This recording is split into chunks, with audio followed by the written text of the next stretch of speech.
지금 우리가 알던 그 부자 동네 유럽이 무너지고 있습니다.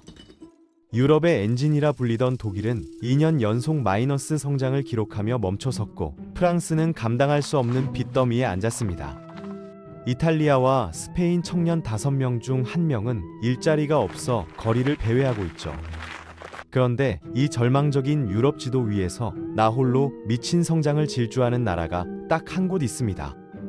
독일도 영국도 아닙니다. 바로 폴란드입니다. 30년 전만 해도 소련의 그늘 아래서 1인당 GDP가 고작 1,700달러, 우리 돈 200만 원도 안 되던 가난한 나라. 그랬던 폴란드가 어떻게 유럽의 병자들을 제치고 유럽의 새로운 패권 국가로 떠오르게 됐을까요? 남들은 다 빠지는 선진국 함정을 요리조리 피해가며 기적을 쓰고 있는 폴란드의 비밀, 지금 바로 파헤쳐 보겠습니다.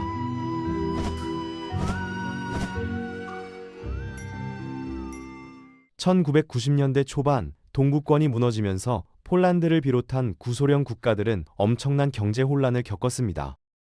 당시 러시아나 우크라이나 같은 나라들은 충격요법이라는 걸 선택했죠. 국영기업을 하루아침에 민영화하고 시장 경제로 급격히 전환한 겁니다. 결과는 참담했습니다.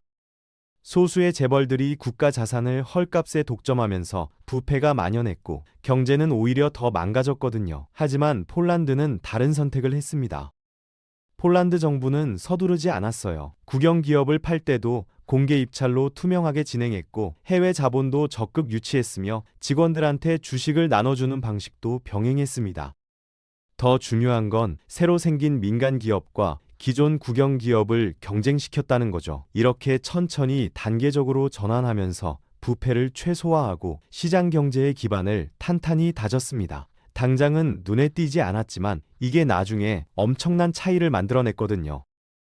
2000년대 들어서면서 그 차이가 확실히 드러나기 시작했습니다. 폴란드 경제는 연평균 4에서 5%씩 성장했고, 2008년 글로벌 금융위기 때도 유럽에서 유일하게 플러스 성장을 기록한 나라가 됐죠. 다른 유럽 국가들이 마이너스 성장에 빠졌을 때 말입니다.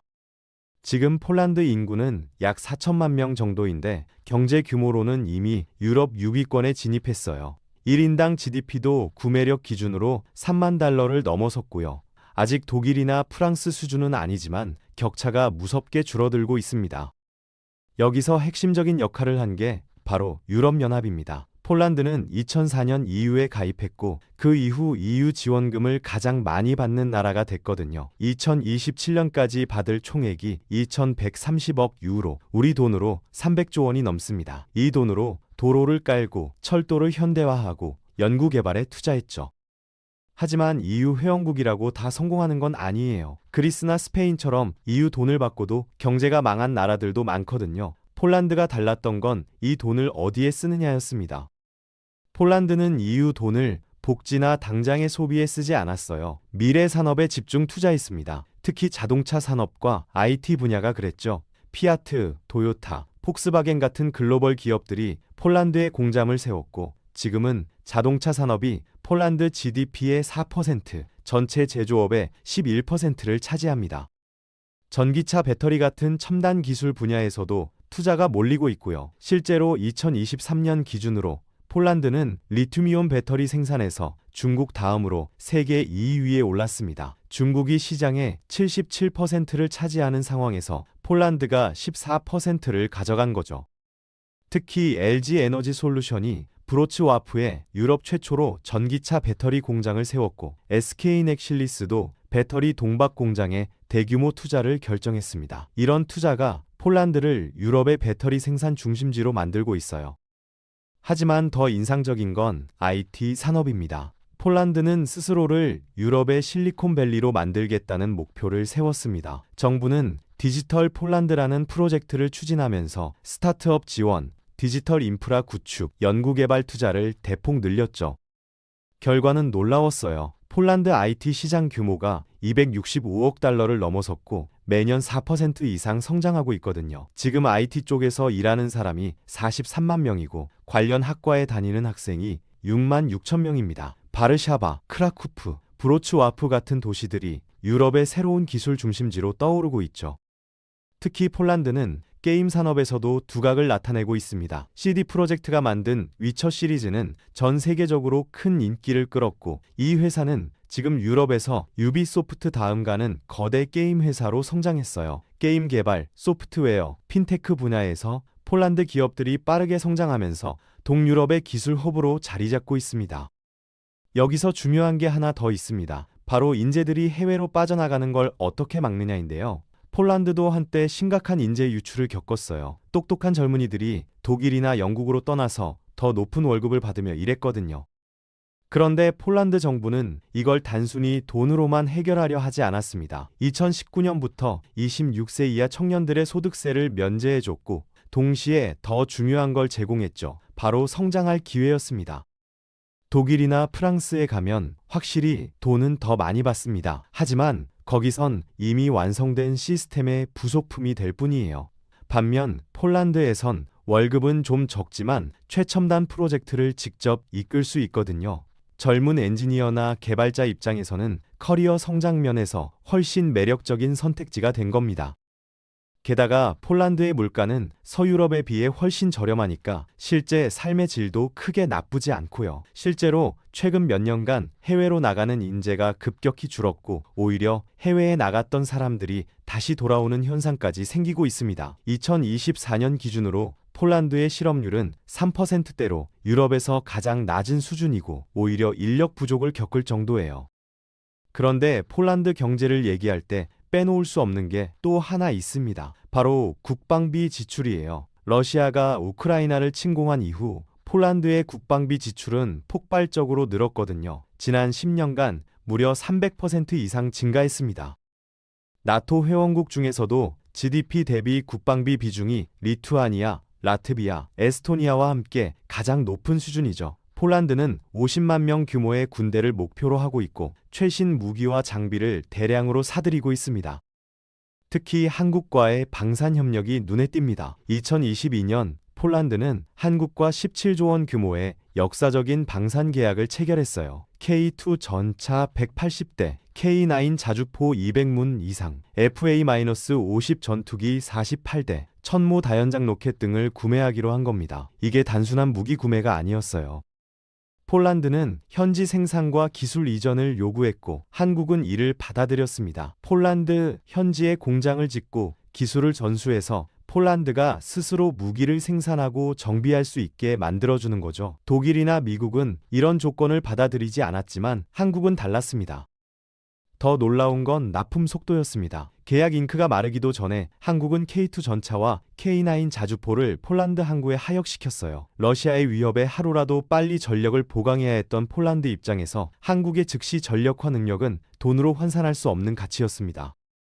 지금 폴란드는 한국의 차세대 전투기 KF-21 도입까지 검토하고 있고, 양국 관계는 단순한 무기 수출을 넘어 장기적인 전략적 파트너십으로 발전하고 있습니다. 폴란드는 이제 유럽에서 독일, 프랑스를 제외하면 가장 강력한 화력을 보유한 나라가 됐어요. 이게 경제적으로는 양날의 검입니다. 일단 부담이 엄청나죠. 국방비가 GDP의 4% 가까이 되면서 재정 압박이 커지고 있거든요. 2026년에는 국방비를 GDP의 4.8%까지 올릴 계획이고요. 이걸 감당하려고 정부는 채권을 발행하고 특별 기금을 만들고 예산을 조정하고 있는데, 장기적으로는 부담이 불가피합니다. 하지만 반대로 보면 이게 경제에 좋은 효과도 있어요. 일단 방위 산업이 성장하면서 일자리가 만들어지고 기술력도 쌓이고 있거든요. 군사기지 건설 과정에서 도로나 병원 같은 인프라도 같이 좋아지고요. 폴란드 정부는 더 이상 해외 방산 기업들의 돼지 저금통이 아니라 자국 방산 능력을 키우겠다고 선언했습니다. 현지 방산 기업 수가 2022년 328곳에서 2024년 426곳으로 30% 가까이 늘어났어요. 특히 흥미로운 건 에너지 안보 측면입니다. 폴란드는 오랫동안 러시아산 천연가스에 의존해왔는데 우크라이나 전쟁 이후 이걸 끊어내기로 결정했어요. 대신 자체 에너지원을 개발하기 시작했고, 그 일환으로 폴란드 최초의 원자력 발전소를 짓고 있습니다. 원전은 초기 투자가 어마어마하지만 완공되면 안정적이고 저렴한 전력을 장기간 공급할 수 있죠. 에너지 자립은 경제 성장의 핵심 조건 중 하나거든요. 폴란드가 이걸 확보하면 장기적으로 엄청난 경쟁력이 될 겁니다. 한국 수력 원자력도 폴란드 원전 건설 사업에 참여하고 있고, 인천국제공항공사는 폴란드 신공항 건설 사업에 전략적 자문사로 참여하고 있어요. 그럼 폴란드가 정말로 독일이나 프랑스를 넘어설 수 있을까요? 솔직히 쉽지 않습니다. 독일은 여전히 유럽 최대 경제 대국이고 프랑스도 규모 면에서 월등히 크거든요. 하지만 추세를 보면 얘기가 좀 달라져요. 독일은 에너지 위기와 산업 경쟁력 하락으로 성장률이 거의 제로에 가깝고, 프랑스는 나라 빚이 GDP의 117%까지 치솟을 것으로 예상됩니다. 반면 폴란드는 여전히 3에서 4%씩 성장하고 있죠. 2024년 상반기에도 내수 회복과 EU 보조금 유입으로 경제가 플러스 성장을 기록했습니다. 실제로 전문가들 사이에서는 폴란드가 2030년대 중반쯤이면 스페인을 GDP 규모에서 추월할 거라는 전망이 나오고 있습니다. 그리스는 이미 넘어섰고요. 1인당 GDP 기준으로도 격차가 빠르게 좁혀지고 있어요. 물론 넘어야 할 산이 많습니다. 중진국 함정에서 완전히 벗어났다고 보기는 어렵고, 앞으로 임금이 오르면 외국 기업들의 투자가 줄어들 수도 있거든요. 실제로 2024년 6월 기준 폴란드의 평균 임금은 전년 대비 11% 상승했고, 최저임금은 21.5%나 올랐습니다. 이후 지원금이 줄면 성장세가 꺾일 위험도 있고요. 하지만 폴란드는 지금까지 정말 똑똑하게 움직여왔습니다. 빠른 성장을 추구하면서도 재정 건전성을 지켰고, 단순 제조업에서 벗어나 기술 집약 산업으로 전환했으며, 인재를 키우고 붙잡는 데 집중했죠. 부패를 억제하고 투명한 시스템을 만들어 왔고요. 이런 요소들이 결합되면서 폴란드는 유럽에서 거의 유일하게 활력 있는 경제를 유지하고 있습니다. 게다가 폴란드는 2025년 상반기 EU 의장국을 맡으면서 유럽 내 정치적 외교적 위상도 더욱 강화될 예정입니다. 유럽 전체가 침체의 늪에서 허우적대는 지금, 폴란드의 성공 사례는 단순한 예외가 아닙니다. 다른 유럽 국가들이 배워야 할 교과서가 될 수 있어요. 물론 폴란드의 모델을 그대로 따라할 순 없죠. 나라마다 상황이 다르니까요. 하지만 핵심 원칙들은 분명합니다. 장기적 관점에서 투자하고, 혁신을 장려하고, 인재를 키우고, 재정 건전성을 지키는 것. 폴란드는 이 원칙들을 지켰고, 그 결과 유럽의 새로운 희망이 됐습니다. 앞으로 10년, 20년 후 폴란드가 어디까지 갈지는 아무도 모릅니다. 하지만 한 가지는 확실해요. 지금의 추세가 계속된다면 유럽 경제 지도는 완전히 다시 그려질 겁니다. 그리고 그 중심에 폴란드가 있을 가능성이 점점 커지고 있죠. 30년 전만 해도 상상할 수 없었던 일이 지금 현실이 되고 있습니다. 이게 바로 폴란드의 기적이고, 어쩌면 유럽의 마지막 희망일지도 모릅니다.